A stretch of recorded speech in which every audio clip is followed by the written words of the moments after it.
Hi, this is Kate. Mag-answer tayo ng mga questions while kumakain ako ng samyang dito. Hindi ko alam kung kakayanin ko, pero let's try.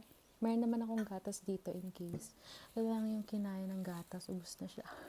So, nag-search ako ng mga commonly asked questions about bipolar disorder. Since meron po ako noon, sasagutin ko siya base lang sa experience ko. Disclaimer lang, hindi po ako psychiatrist at hindi rin po ako nagsasalita para sa lahat ng may bipolar disorder. Ito ay base lamang sa experience ko bilang isang taong na-diagnosed at araw-araw natututong i-manage yung condition. So, ano nga ba yung bipolar disorder? Based on my experience, para siyang roller coaster na hindi mo naman pinilahan. Yung mga panahon na sobrang kaya kong gawin lahat, ang dami kong plano, ang dami kong ideas. Pakiramdam ko kaya kong gawin lahat. Ang daming plano. Tapos may mga araw naman na kahit simpleng pagbangon lang sa kama, sobrang laking effort ang kailangan mong gawin. Ang mahirap kasi doon, hindi nakikita ng tao yung nasa loob. Makikita nila yung productive na version mo, pero yung hirap kang matulog sa gabi, hirap kang mag-isip ng malinaw, or hirap kang kontrolin yung emotions mo. Minsan feeling ko main character ako sa 47 quest na gusto kong tapusin ng sabay-sabay. So, ang natutunan ko doon hindi lahat ng tao makikita yung nasa loob mo. Kaya matuto ka maging mabait sa sarili mo at saka sa ibang tao. Okay, second question. Bakit kailangan mo ng gamot? Dati nahihirapan akong tanggapin na kailangan ko ng medication. Parang feeling ko kailangan kong kayanin mag-isa. Pero habang tumatagal, nare-realize ko na kung may isang bagay na makakatulong sa sarili ko, bakit ko pa yun ipagkakait sa sarili ko? Hindi ibig sabihin na nagagamot ako mahina ako. Ibig sabihin nun, inalagaan ko lang yung sarili ko. Hindi naman ako superhero, kahit si Batman may gadget. Yung natutunan ko doon, yung pag-inom ng gamot, hindi siya kahinaan. Maturity siya. Third question. Ano ang pinakamahirap na parte ng bipolar? Para sa akin, hindi lang yung mood changes. Yung guilt. Yung mga panahon na, oh my God, naiiyak ako. Yan, nandito talaga si 30. Naramdaman niya kasing umiiyak ako. Mga panahon na iniisip mo, bakit ka nag-react ng ganun? Parang ganun. Mga panahon na gusto mong i-explain yung sarili mo, pero hindi mo rin naman maintindihan yung sarili mo. Pero ang natutunan ko doon, hindi mo kailangan maging perfect para maging deserving sa pagmamahal at respeto. Ano ba yan? yung false eyelashes ko matatanggal, ate ko. Next. Pwede ka bang maging successful? Ewan ko. Ay, joke. Oo naman. Ito yung gusto ko rin malaman ng maraming tao na hindi ako diagnosis. May pangarap ako. May goals pa rin ako. May mga bagay pa rin akong gustong buuin para sa sarili ko at para sa pamilya ko. Oo, minsan mabagal. Oo, minsan kailangan mo magpahinga. Pero hindi ibig sabihin nun na tapos na yung kwento. Fifth question. Ano ang gusto mong maintindihan ng mga tao? Na hindi ako naghahanap ng awa, ng attention. Ang gusto ko lang is understanding. Na hindi mo kailangang ayusin agad ng isang tao para suportahan siya. Sapat na yung hindi mo siya huhusgahan. Hindi ko kailangan ng life coach tuwing may kausap ako. Minsan kailangan ko lang ng support. Ganun. Tapos ang aral doon is, ang empathy ay mas powerful kesa sa advice. Dito naman tayo sa mga funny questions. Totoo bang parang dalawang tao kayo? Hindi po, isa lang po ako.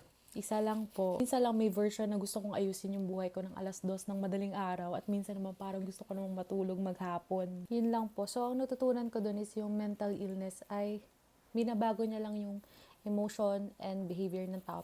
Pero hindi nito binabago kung sino ka bilang tao. So, next question naman.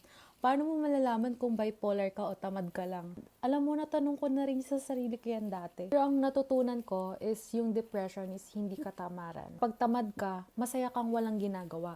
Pero kapag depressed ka, gusto mong may gawin pero ayaw makisama ng utak at katawan mo. Kaya, guys, ang natutunan ko doon is maging maingat kung ano yung i-label mo sa sarili mo. Kasi kung paano mo kinakausap mo sarili mo, sobrang powerful nun. Next question, nag-overreact ka lang ba? Kung minsan oo, kung minsan hindi. Kahit ayun ang mahirap malaman. Kaya malaking tulong yung therapy, self-awareness, and support system. Minsan, parang feeling ko, detective ako sa sarili kong emotions eh. Alam mo yun? Hindi lahat ng nararamdaman natin. At ang natutunan ko doon is, hindi lahat ng nararamdaman natin is facts. Pero lahat ng nararamdaman natin is valid. Ano ang pinaka-random na epekto ng bipolar? Para sa akin yung ang dami kong hobbies, yung mga business ideas, bigla-biglang lumilitaw. Kahapon gusto ko magbenta ng candles. Nung isang araw gusto ko mag-alaga ng kambing. Alam mo yun? Naguguluhan na nga yung chat GPT ko sa akin kung ano-ano na yung mga kino-questions ko sa kanya ng mga business ideas. Baka bukas gusto ko na magtayo ng cafe sa bundok, yung mga ganong ideas. Kaya ang natutunan ko dun, magandang magkaroon ng ideas, pero syempre, kailangan nating matutungan kung ano yung dapat unahin. Next question, nakakapagod ba?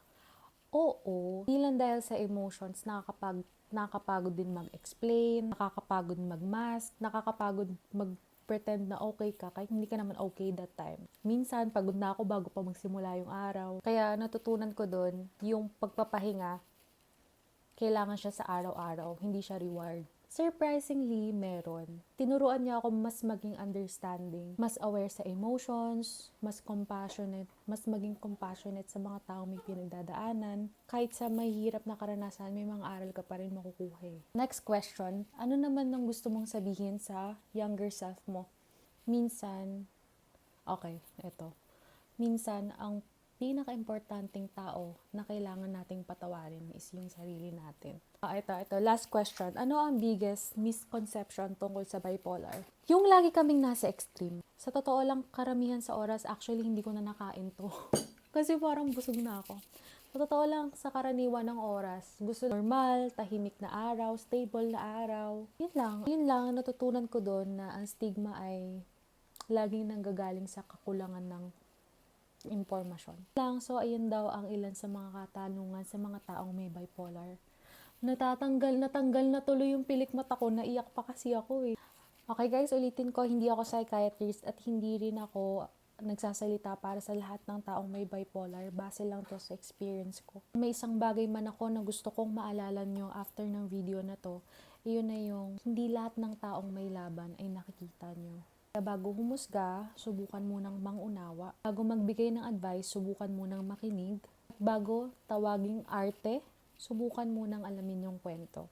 Kaya kung may bipolar ka rin, or may mahal ka sa buhay na may bipolar, hindi ka nag-iisa. Kung may natutunan ka sa video na to, subscribe to my channel para hindi naman masayang yung emotional damage na nangyari dito. Nagkaiyakan pa tayo. Yun lang guys. Thank you for watching. Bye!